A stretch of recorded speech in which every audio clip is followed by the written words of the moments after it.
तभी जब वह लोग अंदर जाने वाले थे तो बॉडीगार्ड ने उन्हें रोकते हुए शक करते हुए पूछा, आप लोग इतनी रात को, कोई बात है क्या डॉक्टर? इसके आगे वह कुछ कहता कि तभी उन दोनों ने अपने हाथ में पकड़ी हुई स्प्रे को उन दोनों बॉडीगार्ड्स के चेहरे पर स्प्रे कर दिया, जिस वजह से बॉडीगार्ड को एहसास होता है कि ये खतरा उससे पहले ही वह झट से अचानक से बेहोश हो गया था। और उनके बेहोश होते ही वह लोग जो उनसे थोड़ी दूर पर थे वह लोग भी जल्दी से आगे बढ़ाए और फिर जल्दी से उन लोगों ने सृष्टि की दादी के वार्ड का दरवाज़ा खोला और दरवाज़ा खोलने की आवाज़ को सुनकर हर वक्त दादी के पास रहने वाली नर्स ने अपनी आंखों को खोलकर देखा तो अनजान डॉक्टर को देखकर उसने शक करते पूछा, आप लोग कौन और यहाँ पर क्या कर रहे हैं? जिस पर एक ने जल्दी से उस नर्स को पकड़ा और वह चीख भी पाती उससे पहले ही उसके गले पर जोर से दे मारा, जिससे वह अचानक से वहीं पर बेहोश होकर फर्श पर जा गिरी थी। वहीं बाहर खड़े लोगों ने उन बॉडीगार्ड्स को भी अंदर ही वार्ड में खींचते हुए लिटा दिया और फिर उन्होंने जल्दी से दादी को एक व्हील चेयर पर बैठा दिया और फिर 2 मिनट के अंदर अंदर वह लोग वहां से जल्दी से बाहर आए और दरवाजे को बंद करते हुए इधर उधर देखते हुए वहां से जल्दी से जाने लगे। थोड़ी देर में वह सभी लोग अस्पताल के बाहर थे। बाहर पहले से ही उनकी गाड़ी उनका वेट कर रही थी, जिसमें लोग उनके आने का ही वेट कर रहे थे। जैसे ही उन्होंने उन्हें आते हुए देखा वैसे ही उन्होंने दरवाज़ा खोल दिया और व्हीलचेयर को उस वैन के अंदर ले जाया गया। थोड़ी देर में ही वह दोनों वैन वहां से गायब हो चुकी थी। वहीं वैन के अंदर बैठे हुए एक आदमी ने जल्दी से किसी को कॉल करते हुए कहा, बॉस काम हो गया है, उस बुढ़िया को हमने उठवा लिया है। जिस पर उधर से आवाज आदित्य की आवाज़ आई, वेरी गुड, अब मैंने जहाँ पर लाने के लिए कहा था उसे वहां पर लेकर आओ जल्दी। जिस पर उसके बॉस ने ओके बोलकर कनेक्ट कॉल को डिस्कनेक्ट कर दिया था। वहीं एक अंधेरा कमरा के अंदर आदित्य किसी पागलों की तरह हंसते हुए बोला, अब देख सृष्टि, कैसे मैं तेरी जान निकालता हूँ।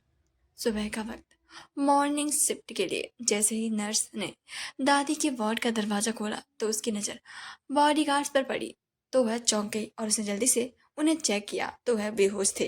यह देखकर उसे किसी अनहोनी का एहसास हुआ, जिस वजह से उसने जल्दी से ऊपर देखा तो वहां पर भी नर्स बेहोश पड़ी थी। जिस वजह से उसने जल्दी से बेड की तरफ देखा तो वह खाली था।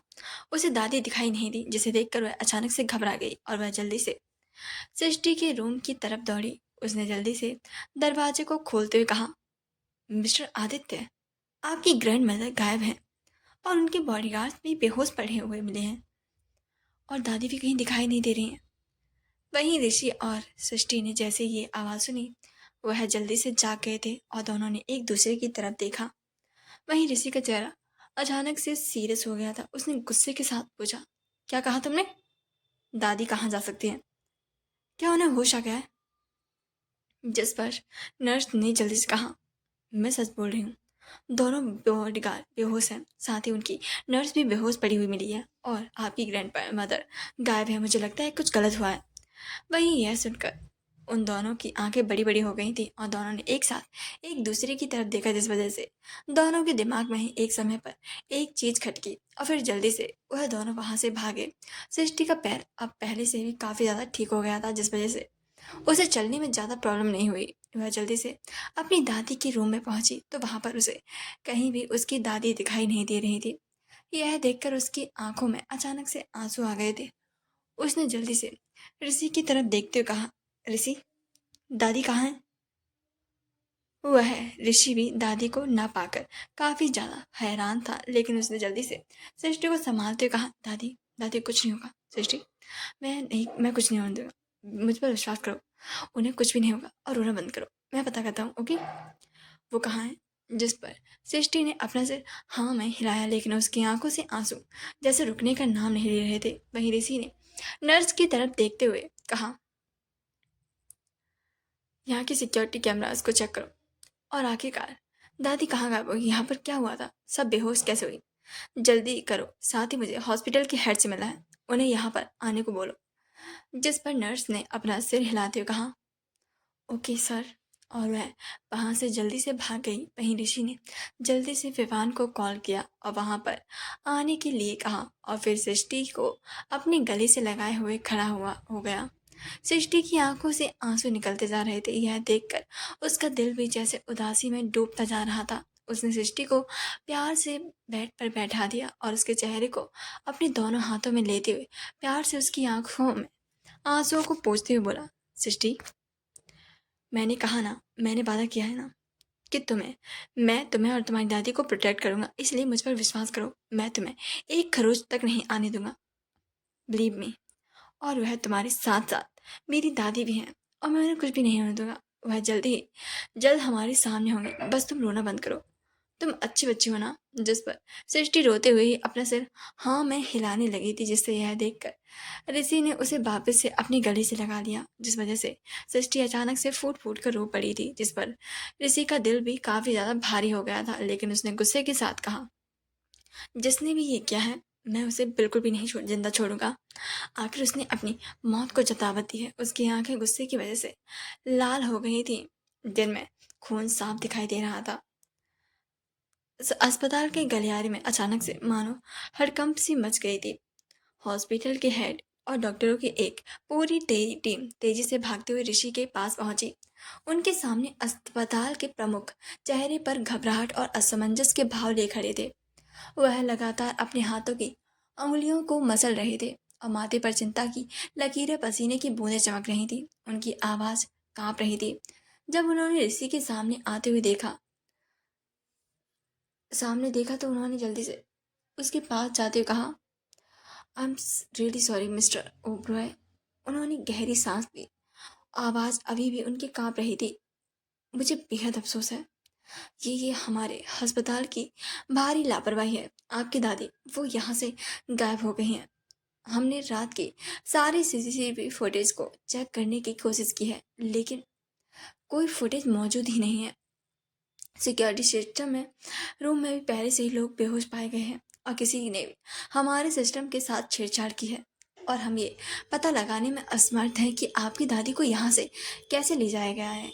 यह सुनकर सृष्टि की मुट्ठियाँ और भी ज़्यादा भिज गई थी और उसकी सांसें भारी हो गई थी। डॉक्टर की आवाज़ अब पूरी तरीके से मानो कांपने लगी थी। हम पूरी कोशिश कर रहे हैं, लेकिन फिलहाल हमारे पास कोई और ठोस सुराग नहीं है।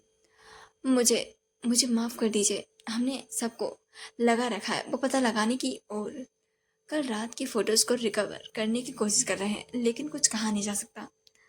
जब ये बात सृष्टि ने सुनी तो वह खुद को संभाल नहीं पाई और उसकी सिसकियाँ पूरे रूम में गूंजने लगी थी। वह बेतहासा फूट फूट कर ऋषि की बाहों में रोने लगी थी। सृष्टि को इस हाल में देखकर जैसे ऋषि के दिल में दर्द होने लगा था। उसका दिल दहल सा रहा था। तभी कमरे का दरवाजा जोर से खुला और विवान किसी तीर की स्पीड से तेजी से भीतर आया। उसके चेहरे पर तनाव साफ दिखाई दे रहा था। उसने आते ही कहा, बॉस, हमने आसपास के सीसीटीवी कैमरे को जांच की है। सामने वाली बिल्डिंग से एक फुटेज मिली है जिसमें दिखाया जा रहा है कि रात में एक वैन आई थी, लेकिन उनके चेहरे पर मास्क ढके हुए थे, जिस वजह से हम पता नहीं लगा पा रहे हैं कि आखिरकार वह लोग कौन थे। उन्होंने डॉक्टर की ड्रेस पहनी हुई रखी थी, जिस वजह से कुछ समझ नहीं आ रहा। यह सुनकर ऋषि ने एक तरफ से सृष्टि को संभाला और विवान से पूछा, और फिर तुमने पता किया कि वो लोग कहाँ गए? जिस पर विवान ने गंभीरता के साथ जवाब दिया, नहीं बॉस, हम बस यही पता नहीं लगा पा रहे हैं कि क्योंकि वह कार चौराहे के बाद जैसे अचानक से कहीं गायब हो गई है। उसके बाद हमें कोई भी क्लू ही नहीं मिल रहा है कि आखिरकार वह कार गायब कहाँ हो गई थी। लेकिन हमने अपने सभी आदमियों को लगा दिया है बॉस। वो जरूर उसे ढूंढ ही लेंगे। साथ ही साथ सारी पुलिस भी दादी को ढूंढने में लग गई चुकी है। यह कहते उसने गुस्से से अपने हाथ को दीवार पर दे मारा था। वहीं ऋषि ने सृष्टि को संभालते हुए एक नज़र कमरे में मौजूद सभी डॉक्टरों पर डाली। उसकी आवाज़ गुस्से की वजह से कांप रही थी। इतना बड़ा हॉस्पिटल होने का क्या फ़ायदा, और फिर इतनी बड़ी टाइट सिक्योरिटी, और हमारी नाक के नीचे से कोई हमारी दादी को ही उठा ले गया और यहाँ पर किसी को भी पता नहीं चला है। ये ऐसे ही मुमकिन तो नहीं हुआ होगा ना, है ना? मतलब कोई ना कोई तो है जिसने उनकी मदद की है। तो फिर कौन है वो? यह कहते हुए ही वह एक पल के लिए रुका और फिर ठंडे स्वर में लेकिन तेजी से बोला, मैं ये पता लगाऊं उससे पहले वह आकर मुझे खुद ही बता दे। कि आखिर किसने उनकी मदद की है, वरना मैं अगर खुद बताने पे आया ना तो फिर अच्छा नहीं होगा आप सभी के लिए। उसकी बातें सुनते ही कमरे में खड़े सभी डॉक्टर के चेहरे पर हवाइयाँ उड़ने सी लगी थी। प्रमुख डॉक्टर जो अब तक खुद को शांत रखने की कोशिश कर रहे थे, घबराहट में बाकी डॉक्टरों की ओर मुड़े और चिल्लाते बोले, आखिरकार मिस्टर ओबराय जो पूछ रहे हैं उसका जवाब दो। बताओ, ये सब किसने किया है? कमरे में एक भयावह सन्नाटा छा गया था। हर कोई ऋषि के गुस्से और सवालों से डरा हुआ था और कोई भी कुछ बोलने की हिम्मत नहीं जुटा पा रहा था। कमरे में गहरा सन्नाटा छाया हुआ था। डॉक्टर की धड़कनें तेज हो चुकी थी। कोई भी ऋषि की आग उगलती नजरों का सामना करने की हिम्मत नहीं कर पा रहा था। अस्पताल के प्रमुख डॉक्टर बार बार घबराहट में अपने माथे से पसीना पोंछ रहे थे, लेकिन ऋषि का सब्र अब जैसे जवाब दे रहा था। उसने प्रमुख डॉक्टर की आंखों में सीधे देखते हुए कहा, तुम लोग इतनी बड़ी साजिश में शामिल हो, समझ रहे हो कि बच्चा है वो? प्रमुख डॉक्टर ने कांपती आवाज में जवाब दिया, नहीं नहीं नहीं नहीं मिस्टर ओबराय, हमें खुद नहीं पता कि ये सब कैसे हुआ। हमने अपनी तरफ से सच में पूरी कोशिश की है, लेकिन सिक्योरिटी सिस्टम को किसी ने हैक कर लिया था शायद। हम खुद हैरान हैं कि ये सब कैसे हुआ गया। हाँ, दृष्टि की यह सुनकर जैसे ऋषि की मुट्ठियां कसकर गई थी, जिस पर प्रमुख डॉक्टर ने पसीने से तरबतर होते हुए कहा, हम जांच करते हैं मिस्टर ओबरॉय, हमें थोड़ा वक्त दीजिए। ऋषि ने अब तक अपना धैर्य खो दिया था। वह जोर से चिल्लाया, वक्त? मेरी दादी का किडनैप कर लिया गया है और तुम मुझसे वक्त मांग रहे हो? अगर 1 घंटे में कोई सुराग नहीं मिला तो मैं खुद सबका हिसाब करूंगा। और उन सभी को बुला जो सिक्योरिटी रूम में थे।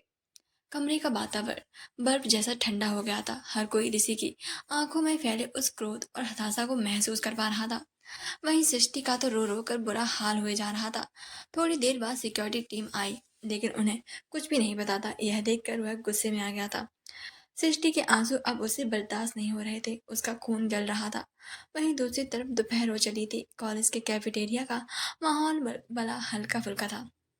सभी लोग रागिनी और दिव्या को ही देख रहे थे। वह लोग कल के नाटक को देखकर सोच रहे थे कि शायद आज कुछ बड़ा तमाशा होगा, लेकिन सुबह से सब कुछ जैसे बिल्कुल शांत था। बल्कि सबसे ज्यादा शॉकिंग सबके लिए ये था कि आज सिद्धार्थ पूरे वक्त उन दोनों के आसपास ही था, बिल्कुल साथ था। वहीं दिव्या और रागिनी सारी मुसीबतों से आजाद कैफेटेरिया में आराम से बैठी थी। वहीं दिव्या का दिल बेचैन था, तड़प थी, दर्द था। सुबह उन्हें कॉलेज लेने सिद्धार्थ आया था, लेकिन उसने दिव्या की तरफ बिल्कुल भी नहीं देखा था। उसने उसे बिल्कुल ही इग्नोर कर दिया था। वह आज सुबह से रागिनी से बातें किए जा रहा था और वह दिव्या के दिल को जैसे अंदर ही अंदर जलाया जा रहा था। उसका मन कर रहा था कि वह उसके कॉलर को पकड़कर उससे पूछे कि क्यों क्यों मुझे इस तरह की तकलीफ दे रहे हो?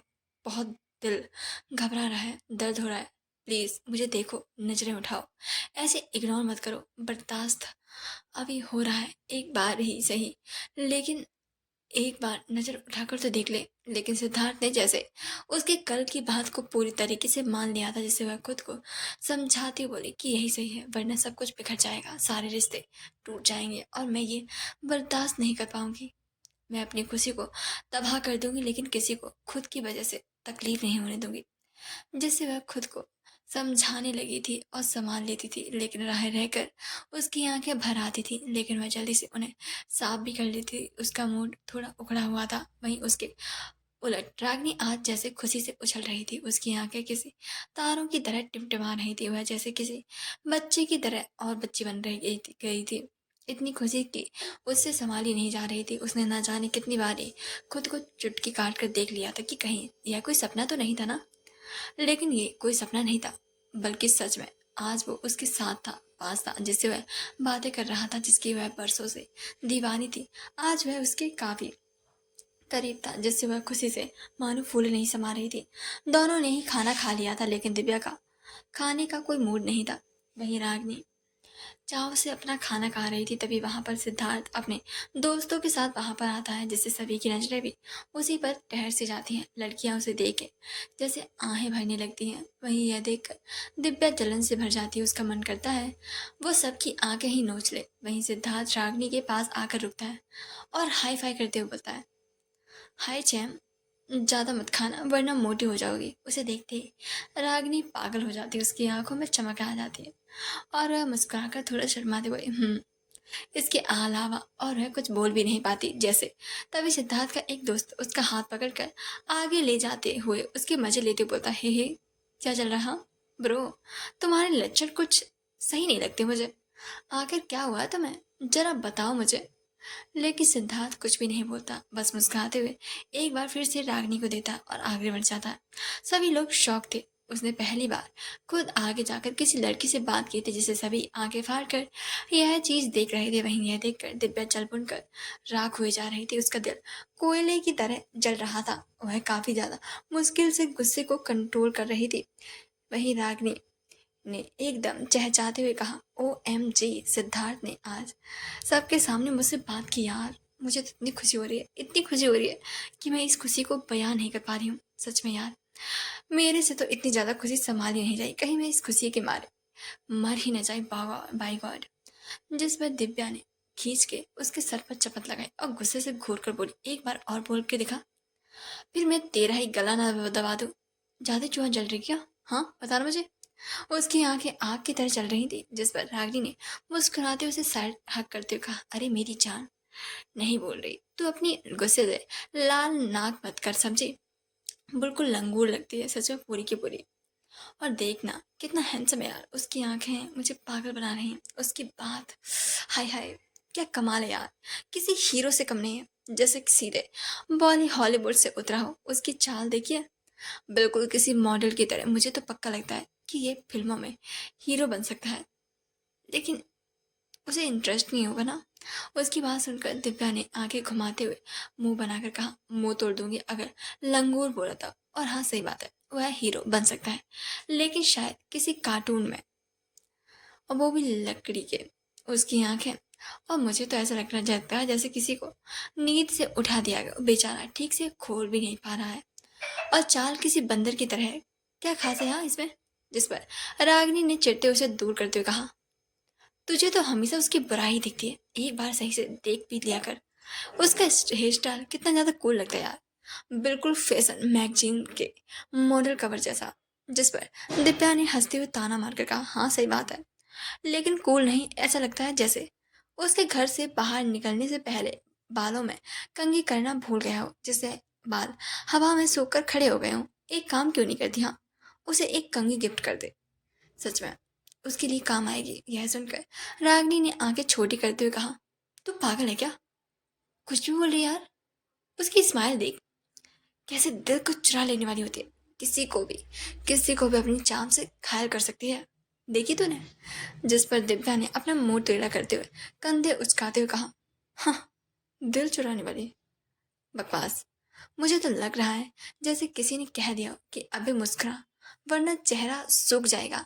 और वैसे भी अगर वो फिल्मों में आ गया ना तो शायद बैकग्राउंड के पेड़ बनने का रोल बनेगा। और चाम, इससे ज्यादा चाम तो नुक्कड़ पे बैठे हुए बंदर में भी होता है। यह सुनकर रागिनी गुस्से में दिव्या को घूरने लगती है। जिस पर दिव्या अपना मुंह बना लेती है और नीचे मुंह बनाकर खाना खाने लगती है जैसे उसने कुछ कहा ही ना हो, जिससे रागिनी और चिढ़ जाती है। लेकिन फिर वह मुस्कुराते हुए दिव्या की ओर देखने लग सिद्धार्थ की ओर देखने लगती है। यह देखकर दिव्या का फिर से मुंह बन जाता है। वहीं दूसरी तरफ एक सुनसान जगह पर शहर के बाहर की एक पुरानी बिल्डिंग के अंदर दादी व्हीलचेयर पर बेहोश पड़ी हुई थी। बिल्डिंग को चारों तरफ से आदित्य के लोगों ने घेर रखा था। आदित्य ने महेश्वरी जी की तरफ देखते हुए कहा, अबे यार, किडनैमिक वाली फील नहीं आ रही है, इस बुढ़िया को उठाओ यार, ये भी कोई सोने का वक्त है। जिस पर उसके पास खड़े हुए लड़के ने कहा, बॉस, वो बेहोश नहीं है बल्कि कोमा में है। जिस पर आदित्य ने बेपरवाही से कहा, तो क्या हो गया, हाँ, कोमा में हो चाहे कहीं भी हो, लेकिन इसे खड़ा करो बस। जिस पर उस लड़के ने कहा, लेकिन सर, मैंने सुना है कि कोमा के मरीजों को ऐसे नहीं उठाना चाहिए क्योंकि उनकी जान का खतरा हो सकता है। जिस पर आदित्य ने उसकी बातों पर ध्यान न देते हुए तिरछी नजरों से घूरते हुए कहा, तुझे डॉक्टर बनने का ज्यादा शौक है क्या, तो यहाँ पर क्या कर रहा है, जाकर डॉक्टर गिरी करना। साला दिमाग खराब मत कर, समझा, जो कहा जाए ना वो करो। समझ में आया या फिर मैं समझाऊं। मरना तो इस बुढ़िया को वैसे भी मेरे हाथों से है, फिर अभी मरे या फिर बाद में, इसीलिए मुझे क्या ही फर्क पड़ता है, इसलिए खड़ा करो इसे। उस पर खड़े एक आदमी ने सिर झुकाते हुए डर कर कहा, सॉरी बॉस, और फिर वह महेश्वरी जी की तरफ बढ़ा, वहां रखे पानी के जग को उठाया और उसे एक झटके से महेश्वरी जी के ऊपर उड़ेल दिया। पानी की बौछार होते ही उसकी आंखें तो नहीं खुली, लेकिन वह अपना सर इधर उधर करके देखने लगी। उनकी सांसें थोड़ी तेज हो गई थी, उन्हें अचानक से घुटन फील होने लगी थी। वहीं उसे ऐसे तड़पते देख आदित्य के चेहरे पर एक कुटिल सी मुस्कुराहट आ गई थी। उसकी आंखों में एक शातिर चमक थी। तभी उसके फोन पर किसी का कॉल आने लगा, जिस पर उसने अपना फोन दिखाकर आदित्य आदमी को रोकने का कहा और फिर वहां से थोड़ा साइड जाकर कॉल उठाते हुए बोला, हाँ पापा, आप ठीक है? आपको किसी ने अभी तक देखा तो नहीं है ना? जिस पर उधर से एक आदमी की कड़क आवाज आई, नहीं, अभी तक तो किसी को भी मेरे बारे में कुछ पता नहीं चला है। जिस पर आदित्य ने मुस्कुराकर कहा, और कोई पता कर भी नहीं सकता। मैं आपको ऐसी जगह छुपाया है कि खुद भगवान भी आपको नहीं ढूंढ सकते। लेकिन आपने उस आदमी के बारे में कुछ पता किया या फिर नहीं? साला वो हैवान है कहाँ पर? हाँ, कौन है आप? कुछ भी जानते हैं डैड? जिस पर आदमी ने उदास होकर कहा, नहीं, हमने पूरी कोशिश की है लेकिन हमारे हाथ कुछ भी नहीं लगा। पर इस बार मैंने अपने हुक्म का इक्का चुना है। शाम तक उसकी सारी डिटेल मिल जाएगी। यह सुनकर आदित्य के चेहरे पर पहले से भी गुस्से की लहर दौड़ गई थी और फिर उसने सख्त आवाज में चेतावनी दी, और अगर डैड आपके हुक्म के इक्के को शाम तक कुछ भी पता नहीं चला तो आपकी कसम, मैं यहाँ सब कुछ बर्बाद कर दूंगा। आदित्य के चेहरे पर क्रूर मुस्कान उभरी, उसकी आंखों में खून उबलता दिख रहा था। उसने ठंडे स्वर में कहा, अगर आपको इतना इक्का असफल हुआ तो शाम तक ये जगह सिर्फ राख की ढेर होगी। मैं किसी को भी नहीं छोड़ूंगा, किसी को भी नहीं। उसकी आवाज बेहद धीमी और डरावनी हो गई थी। और आप तो अच्छे जानते हैं ना अपने बेटे को, जब मैं गुस्से में आता हूँ तो लोगों की चीखें दूर दूर तक सुनाई देती हैं। और डैड, अगर मुझे खुद सब पता करना पड़ा तो यकीन मानो इस बार सिर्फ चीखें नहीं होगी, खून बहेगा। इसीलिए याद रहे। यह बोल उसने कॉल की डिस्कनेक्ट कर दिया और गुस्से से इधर उधर घूमने लगा। उसका दिमाग अब भन्ना रहा था। वहीं दूसरी तरफ सभी लोग हॉस्पिटल में आ गए थे, जिसे सब सृष्टि को संभाल रहे थे। ऋषि, अविनाश, अभिमन्यु, अमन, विवेक सभी ने अपने अपने सारे रिसोर्स को दादी को ढूंढने में लगा दिया था। वहीं सृष्टि पलक को गले लगाए हुए रोए जा रही थी। सभी की आंखें आंसू से नम थी। थोड़ी देर में ऋषि का फोन बजा तो उसने जल्दी से कॉल उठाया तो कॉल पर रोहन था। उसने जल्दी से ऋषि को कुछ कहा तो उसका चेहरा गुस्से से भर गया था। उसने गुस्से से अपने मन में कहा, अब तो तू गया, तूने बहुत बड़ी गलती कर दी है शेर के गुफा में हाथ डालकर। मैं तेरा वह हाल करूंगा जिसके बारे में तू सोच भी नहीं सकता। बस तू देखता जा, एक बार मेरा हाथ लग, फिर मैं तुझे बताता हूँ कि आखिरकार तूने हमारी दादी पर हाथ डालकर कितनी बड़ी गलती करी थी। ऋषि को अच्छे से पता था कि उसके लिए उसकी दादी कितनी इम्पोर्टेंट है, और अगर उन्हें कुछ भी हो गया तो वह अपनी सृष्टि को हमेशा के लिए खो देगा।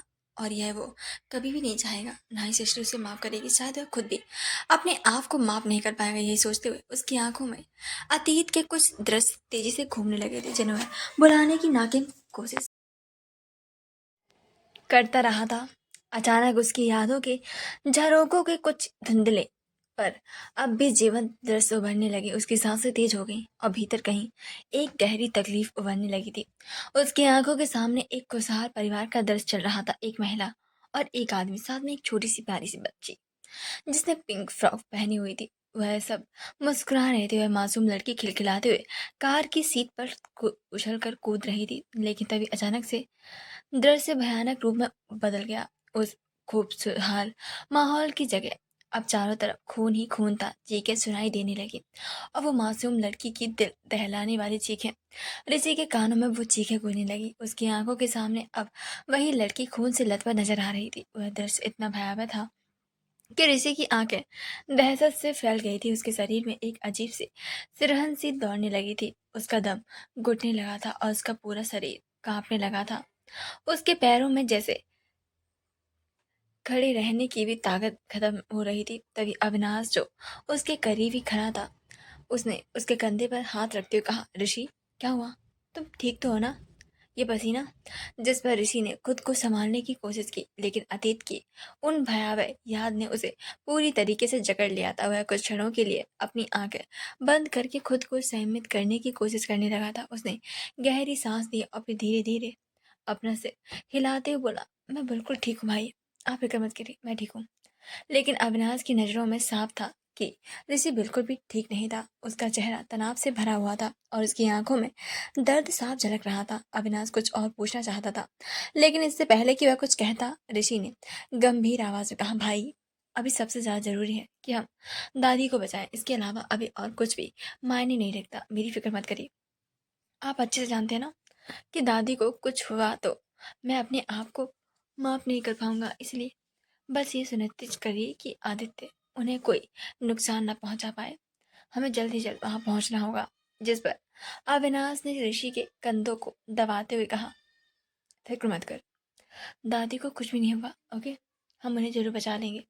यह सुनकर ऋषि ने एक बार फिर से अपना सिर हाँ में हिलाया, लेकिन उसकी आंखों में अभी भी वही पुरानी दहशत तैर रही थी। लेकिन वह गहरी सांस लेने लगा था। वहीं उसके सामने खड़े रोहन के हाथों में एक रिमोट कंट्रोल था और वह कुछ उसे दिखा भी रहा था। वहीं एक ड्रोन को कंट्रोल कर रहा था जो कि वहां के लोगों और उनकी गतिविधियों पर नजर रखे हुए थे। उसके बाद रजत ने अपने हाथों में एक लैपटॉप पकड़ रखा था जिसमें सब कुछ दिखाई दे रहा था। रजत ने लैपटॉप में देखते हुए कहा, चारों तरफ लोग हैं, वो भी हर तरफ से घेरा हुआ है। जिस पर ऋषि ने काफी सीरियस होकर कहा, कोई तो ऐसी जगह होगी ना जहाँ पर कोई भी नहीं होगा, जहां से हम जा सके।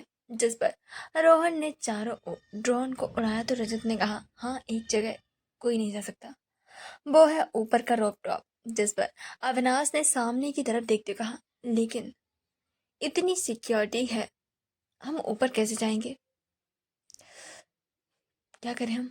जिस पर ऋषि ने कुछ सोचा और फिर सभी ने अपने अपने एयरबड से सबको कनेक्ट कर दिया। ऋषि सबके साथ डिस्कशन करते हुए बोला, अच्छा सुनो, मेरे पास एक आइडिया है कि क्या करना है। जिस पर सभी लोग उसकी तरफ ही देखने लगे थे। थोड़ी देर बाद सबने एक बात को डिस्कशन किया और फिर आइडिया सुना तो रोहन ने आंखें बड़ी करते हुए कहा, पागल हो गए क्या?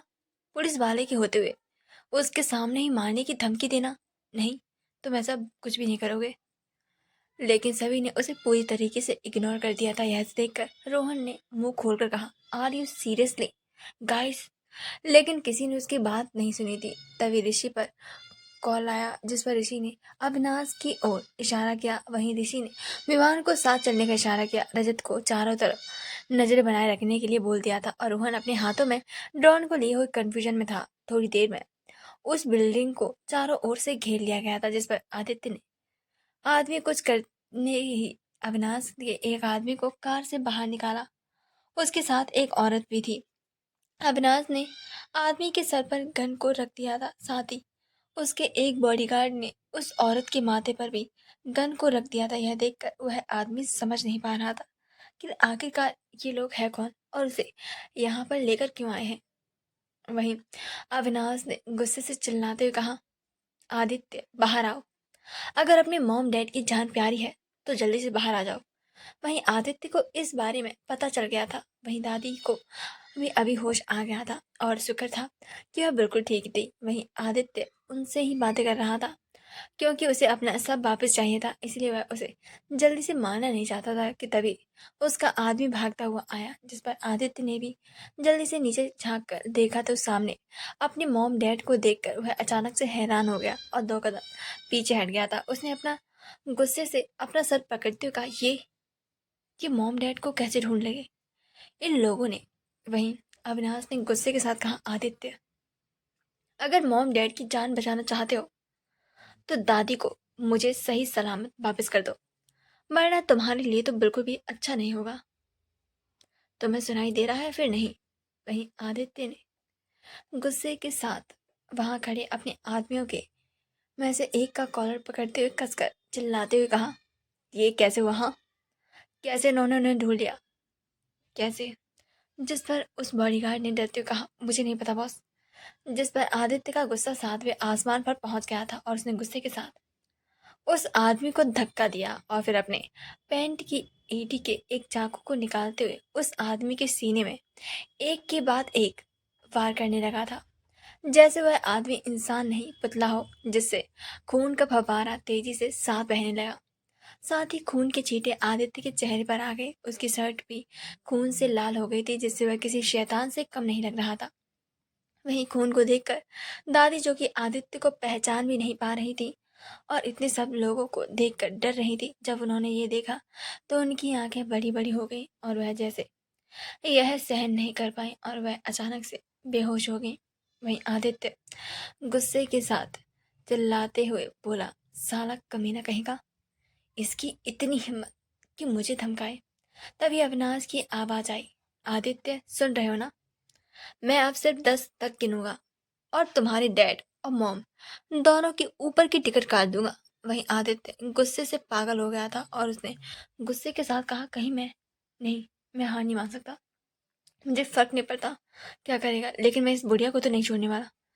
आज ये मरेगी और वो सृष्टि तड़पेगी। उसने इसे बचाने के लिए मुझसे शादी की थी ना, लेकिन नहीं, अब बिल्कुल भी नहीं। लेकिन जब उसकी शादी की वजह ही खत्म हो जाएगी तो फिर क्या होगा? हाँ, ये खत्म होकर ही रहेगी। यह कहते हुए उसके चेहरे पर जहरीली मुस्कुराहट आ गई थी। उसकी आंखों में अब कोई भी डर दिखाई नहीं दे रहा था, जैसे कि वह सृष्टि को बर्बाद करने के लिए अब किसी भी हद तक जा सकता था। और इसके लिए अगर उसे अपनी मॉम डैड की बलि भी चढ़ानी पड़ी तो वह पीछे नहीं हटेगा, क्योंकि वह जानता था अगर एक बार हाथ आए तो वो जिंदगी भर जेल होगी और बाद में तो मरेंगे ही। इसीलिए अभी भी मर जाए तो कोई फायदा नहीं। वहीं बाहर अविनाश ने काउंट करना शुरू कर दिया था। वहीं रजत ने गुस्से के साथ कहा, ये कुछ भूल क्यों नहीं रहे हैं? हाँ, और ना ही बाहर आ रहा है, क्या इसे अपने मम्मी पापा की जान प्यारी नहीं है क्या? जिस पर रोहन ने आंखें बड़ी करते हुए कहा, हाँ, देखने से तो यही लग रहा है। या फिर सोच रहा होगा कि जब तक दादी उसके कंट्रोल में है हम लोग कुछ भी नहीं कर सकते। और वैसे भी ऐसे लोग जाहिल किस्म के ही होते हैं और सिर्फ रे भी, जो अपनी जिद और ईगो के में आकर कुछ भी कर सकते हैं। शायद ये भी उन्हीं में से एक है। वहीं अविनाश ने गंभीर होकर गिनती जारी रखते हुए कहा, 5, 4, 3। वहीं रजत का गुस्सा जैसे बढ़ता जा रहा था, वह दरवाजे की ओर घूरते हुए बताया, अगर ये अब भी बाहर नहीं आया ना तो मैं खुद अंदर अंदर घुस जाऊंगा सच में। जिस पर रोहन ने मजाक अंदाज में रजत रजत को शांत करने की कोशिश करते हुए कहा, अरे भाई, थोड़ा सब्र करो, शायद वो अंदर कोई बॉलीवुड का सस्पेंस सीन रच रहा होगा, जैसे हीरो अचानक धुआं उठाकर बाहर निकलेगा। जिस पर रजत ने गुस्से से कहा, धुआं उठाकर नहीं, इस बार मैं उसे खींचकर बाहर लाऊंगा। इस बीच अविनाश ने काउंटिंग पूरी कर ली थी, लेकिन अभी तक दरवाजा बंद था। जिस पर अविनाश ने गुस्से से कहा, आदित्य, बहुत हो गया, अब बाहर निकल, वरना मैं अंदर आ जाऊंगा। तभी दरवाजा खुला और आदित्य बाहर आया। व्हील चेयर पर दादी थी। उसने भी अपनी गन को दादी के माथे पर रखी हुई थी, जो कि बेहोश थी। उनके पीछे उसके आदमी थे। आदित्य ने बाहर आते कहा, अरे अरे अरे, इतनी भी क्या जल्दी? हाँ, थोड़ा सब्र रखो। उसे आते देख सब सतर्क हो गए। वहीं आदित्य सामने अविनाश को देखकर थोड़ा हैरान हो गया था। उसने हैरानी के साथ कहा, अरे तुम तो सिंघानिया फैमिली के बेटे अविनाश सिंघानिया हो ना? लेकिन तुम्हारा इस बुढ़िया के साथ क्या कनेक्शन है? हाँ, और वह उसका पति, वो क्यों नहीं आया? जिस पर अविनाश ने गुस्से के साथ कहा, अपना ड्रामा बंद कर। यहाँ पर मैं कनेक्शन कनेक्शन खेलने नहीं आया हूँ, समझा तू? दादी को मेरे हवाले करो और अपने मॉम डैड को पकड़ो। जिस पर आदित्य ने हल्का सा मुस्कुराकर कहा, अगर तू यहाँ पर खेल खेलने नहीं आया तो ये तुझे ये किसने कह दिया कि मैं इस बुढ़िया को तुझे वापस करने वाला हूँ? जिस पर रोहन और रजत भी वहां पर आ गए थे। वहीं रजत ने गुस्से के साथ कहा, आदित्य, अपनी हद में रहो। अगर तुमने दादी को कुछ भी किया तो इसका अंजाम बहुत बुरा होगा। उसे देखकर आदित्य ने अजीब सा मुंह बनाकर कहा, अब तू कौन है बच्चे? जिस पर रजत ने गुस्से के साथ कहा, तेरा बाप हूं बे। जिस पर आदित्य जोर जोर से हंसते बोला, तो ये मेरे सामने कौन है? हाँ, मैं बस एक ही बाप की औलाद हूँ। तभी रोहन ने अपनी गन को उसकी तरफ करते हुए कहा, आदित्य, छोड़ दो दादी को, तुम सही नहीं कर रहे हो। जिस पर आदित्य ने हैरानी का नाटक करते हुए कहा, ओह, तो शहर के कमिश्नर भी यहाँ पर मौजूद है, क्या बात है। शहर के आधे से ज्यादा बड़ी बड़ी लोग तो मुझे पकड़ने के लिए आए हुए हैं। सही में सेलिब्रिटी वाली फीलिंग आ रही है यार। और ये भी पता चल रहा है कि जरूर ये बुढ़िया काफी ज्यादा खास होगी, है ना? तभी तो तुम सभी लोग इसे बचाने के लिए यहाँ पर आए हो। और मैं तो ये भी सोचा भी नहीं था, लेकिन तुम लोग अभी तक कुछ कर भी नहीं सकते हो, क्योंकि ये बुढ़िया अभी मेरे कब्जे में जो है। और मेरे होते हुए अगर तुम लोगों ने अपना एक कदम आगे बढ़ाया तो मैं इस बुढ़िया की खोपड़ी उड़ा दूंगा। जिस पर अविनाश ने गुस्से के साथ कहा, आदित्य तुम भूल रहे हो, तुम्हारे मॉम डैड मेरे कमजे पे हैं। जिस पर आदित्य ने गुस्से के साथ कहा, मुझे कोई फर्क नहीं पड़ता, अगर तुझे उन्हें मारना है तो मार दे, लेकिन आज ये बुढ़िया तो बिल्कुल भी नहीं बचेगी, ये बात याद रखना। जिस पर सबकी हाथ की मुट्ठियां कसकर बंद हो गई थी।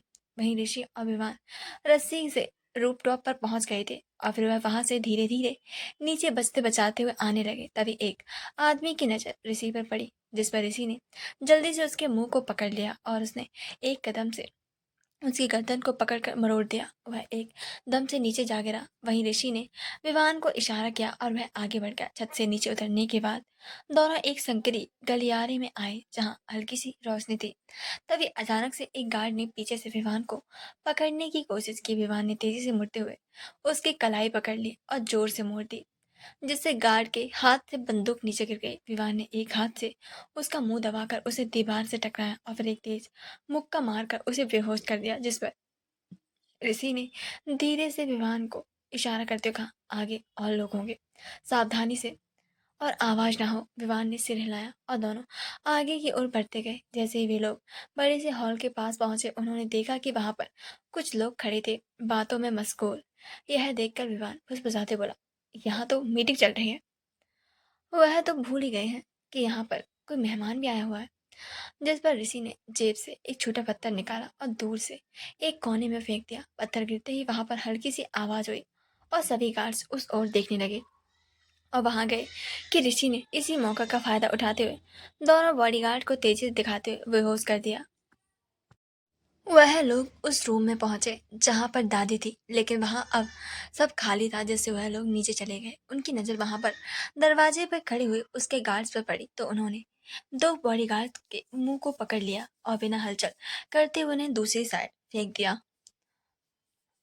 और फिर बेहोश कर दिया। अब वहां पर सिर्फ 6 आदमी मौजूद थे और फिर आदित्य दादी के साथ था। जिस पर ऋषि ने अपनी गन निकाली और वहां पर पहले से ही साइलेंसर लगा हुआ था। गन को निकालकर उसने विवान को इशारा किया, जिस पर ऋषि ने एक फायर किया तो वह गोली एक बॉडीगार्ड के सिर पर जा लगी और वह आगे वाले बॉडीगार्ड से टकरा था कि विवान जल्दी से आगे की तरफ बढ़ा और उसने उस आदमी को हवा में ही पकड़ लिया और उसे वहां से खींचकर एक ओर ले गया। ऐसे ही उसने एक एक साथ किया। तभी आगे वाले दो बॉडीगार्ड्स को शक हुआ। दोनों ने एक साथ पीछे देखा, जिस पर ऋषि ने एक साथ 2 बार गन को ट्रिगर दबा दिया, जिस वजह से उन दोनों के माथे से खून बहने लगा और वह दोनों पीछे की तरफ गिरने लगे कि विमान ने जल्दी से एक को संभाला और ऋषि ने भी जल्दी से दूसरे को भी पकड़ लिया था और फिर उन दोनों को साइड कर दिया। अब वहां पर सिर्फ दो थे। यह देखकर ऋषि ने गन विमान को दे दी और फिर वह पीछे से निकला और फिर आदित्य के सामने आते बोला, अब तेरा हो गया हो तो दादी को छोड़ दे। जैसे ही आदित्य की नजर ऋषि पर गई, उसकी आंखें घबराहट और फिर अचानक से गुस्से की लहर दौड़ गई थी। उसने तड़पते हुए कहा, ओह, तू कौन है हाँ, और कहाँ से आया है, और तुझे यहाँ का पता कैसे चला। ये सुनकर ऋषि के चेहरे पर एक मुस्कुराहट आ गई। मैं कौन हूँ ये जानने की तुझे कोई जरूरत नहीं है। मैं वो शैतान हूँ जो अपने परिवार पर बुरी नजर डालने वालों की आंखें निकालकर कुत्तों को खिला देता हूँ। अगर किसी ने मेरी घर वालों को नुकसान पहुंचाने की कोशिश की तो मैं उसकी दुनिया को बर्बाद कर दूंगा। तो सोच ले मैं तेरा क्या हाल करूंगा हाँ। ऋषि की आंखों में क्रोध की लपटें थी, जिस पर आदित्य ने अपनी मुट्ठी कसते हुए ठहाका लगाया और कहा, तू अपनी औकात में रहे, समझा। पहले तो तू मेरी होने वाली बीबी को ले गया और अब यहाँ पर इसे बचाने आ गया। तूने मुझे बर्बाद किया है और अब मैं तुझे बख्शने वाला बिल्कुल भी नहीं हूँ। जिस तरह तूने मेरी फैमिली को तबाह किया था, मेरी जिंदगी को तबाह किया था, वैसा ही अंजाम अब तेरे साथ भी होगा। यह कहते हुए उसने अपनी पकड़ को गन पर मजबूत कर दिया, जिस पर ऋषि की हाथों की मुट्ठियां कस गई। ऋषि ने गुस्से से कहा, दादी को छोड़ दे, वरना तेरे साथ जो होगा उसकी तू कल्पना भी नहीं कर सकता। जिस पर आदित्य फिर से हंसते बोला, नहीं, मैं अब बर्बाद हो चुका हूँ, मेरे पास खोने के लिए कुछ भी नहीं है। लेकिन सृष्टि, उसकी दादी, उसकी जान मेरे पास है। आज मैं इसे नहीं छोड़ूंगा, चाहे मेरी जान ही क्यों न चली जाए। मैं उसे ऐसा दर्द दूंगा कि वो जिंदगी भर तड़पती रहेगी और भीतर भीतर घुटती रहेगी। उसे अफसोस होगा कि क्यों क्यों उसने उससे शादी नहीं की। उसकी वजह से मेरा सब कुछ मुझसे छिन गया और मैं उसे ऐसे नहीं छोड़ूंगा। आज वह खून के आंसू रोएगी, साथ ही तू भी, क्योंकि फिर वह तुझे भी छोड़ देगी और फिर तभी मेरा बदला पूरा होगा और मुझे चैन आएगा। यह सुनकर ऋषि की आंखें गुस्से से जल रही थी। उसने आदित्य के ऊपर बढ़ते कहा, मरेंगे वो लोग जो उसकी ओर आंख उठाकर भी देखेंगे। जिस पर आदित्य ने जल्दी से कहा, रुक जाओ। वहीं एकदम आगे बढ़ाया और इस बुढ़िया की खोपड़ी गई, जिस पर ऋषि रुक गया। उसने पीछे की देखा तो विवान ने उस दोनों को हटा दिया। यह देखकर उसने विवान की तरफ इशारा किया जो छिपा हुआ था। वहीं आदित्य ने जब उसकी नजरें पीछे की तरफ देखी तो उसने आंखें भी छोटी हो गई और उसने जल्दी से अपनी नजरें पीछे की। जैसे ही उसने विमान की तरफ देखा, ऋषि ने इसी मौके का फायदा उठाते हुए बिजली की गति से आदित्य की कलाई पर अपने पैर को दे मारा, जिससे आदित्य का संतुलन बिगड़ गया और उसके हाथ से गन दूसरी साइड जा गिरी। उसी क्षण ऋषि ने चटपटा कर दादी की गिरफ्त उसकी गिरफ्त से छुड़ा लिया और अपनी ओर खींच लिया। वहीं विवान भी तुरंत एक्शन में आ गया और आदित्य को पीछे से पकड़ लिया ताकि वह फिर से हमला न कर सके और उसे जमीन पर दबोच लिया गया था। आदित्य जब विवान की मजबूत पकड़ में था, उसकी आंखों में आग जल रही थी। दादी को बचाने के बाद ऋषि ने आदित्य की ओर देखा और ठंडे स्वर में कहा, आज तेरा खेल खत्म आदित्य।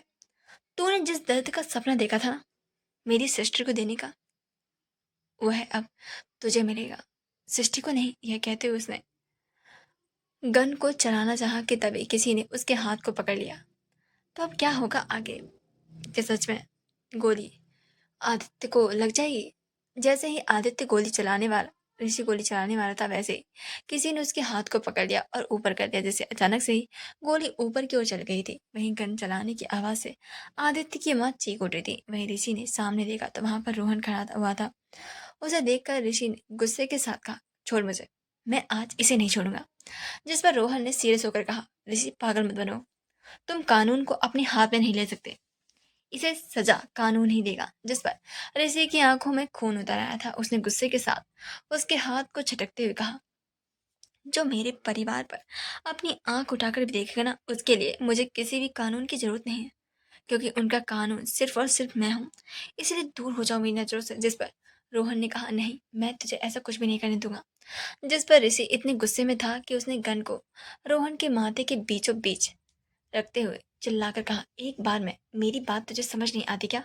मैंने कहा ना, सामने से हट, वरना उसकी जगह पर तुम होगे। जिस पर अविनाश ने जल्दी से कहा, ऋषि। लेकिन ऋषि के हाथ दिखाकर उन्हें वहीं पर रोकते हुए कहा, नहीं भाई, आप आगे नहीं आएंगे। वहीं यह सुनकर आदित्य की माँ ने रोते कहा, प्लीज बेटा छोड़ दो मेरे बेटे को, मैं हाथ जोड़ती हूँ, चाहे मुझे मार दो लेकिन मेरे बेटे को छोड़ दो। जिस पर ऋषि ने उनकी तरफ देखते हुए कहा, आप इस बेटे के लिए मेरे आगे हाथ जोड़ रहे हैं, जिसने आपको मारने का बोलने से पहले एक बार भी नहीं सोचा था। यह सुनकर तो एक पल के लिए आदित्य, जो कि पागलों की तरह चिल्ला रहा था और विवान ने लगातार मारने से खून से सन गया था, वह भी एक पल के लिए शांत हो गया था। वहीं उसकी माँ ने रोते हुए सिर झुकाकर कहा, उसे नहीं सोचा तो क्या हुआ, वो मेरा बेटा है, मैं माँ हूँ उसकी। 9 महीने मैंने अपनी कोख में पाला है उसे। उसकी मौत अपनी आंखों के सामने मैं कैसे देख सकती हूँ? प्लीज छोड़ दो उसे। तुम चाहे तो मुझे मार दो, लेकिन मेरे बेटे को छोड़ दो प्लीज। मैं हाथ जोड़ती हूँ, पैर पड़ती हूँ तुम्हारे। यह सुनकर ऋषि ने आदित्य की तरफ देखते हुए कहा, छी, कितना कमीना है तू। देख तेरी माँ, अपनी माँ तुझे देखकर कैसे रो रही है। जैसे नालायक इंसान के लिए जिसने उन्हें मारने की बोलने से पहले एक बार भी नहीं सोचा। तू सोच रहा होगा ना, क्योंकि दादी को कुछ भी नहीं हुआ और सही सलामत है, वरना मैं तुझे मारने से पहले कुछ भी नहीं सोचता, ना ही तेरी माँ की बात सुनता। जिस पर आदित्य का चेहरा नीचे झुक गया था। यह देखकर ऋषि ने अपने गुस्से को कंट्रोल करते हुए कहा, ले जा सबको। जिस पर अविनाश ने गहरी सांस ली थी, वहीं रोहन ने भी राहत की सांस ली थी। वहीं 2 पुलिस जीप थोड़ी देर बाद आकर रुकी और वह आदित्य और सबको वहां से ले गए। वहीं ऋषि और बाकी सब भी दादी को लेकर हॉस्पिटल के लिए निकल गए थे। वहीं हॉस्पिटल में जैसे ही सृष्टि ने अपनी दादी को देखा, वैसे ही उसकी आंखों से एकदम से आंसू किसी पानी की तरह बहने लगे थे। वह जल्दी से अपनी दादी के पास गई और फिर रोते हुए दादी के पास जाकर बैठ के और फूट फूट कर रोने लगी थी। उसे ऐसे रोते देखकर ऋषि का मन हुआ वह उसे जोर से कसकर अपनी बाहों में भर ले। वहीं पलक भी जोर जोर से रो रही थी। तभी वहां पर डॉक्टरों की बड़ी सी टीम आई और दादी को चेकअप के लिए ले जाया गया। वहीं सृष्टि अभी भी रोए जा रही थी। उसे समझ नहीं आ रहा था कि उसकी दादी ठीक तो है या फिर नहीं।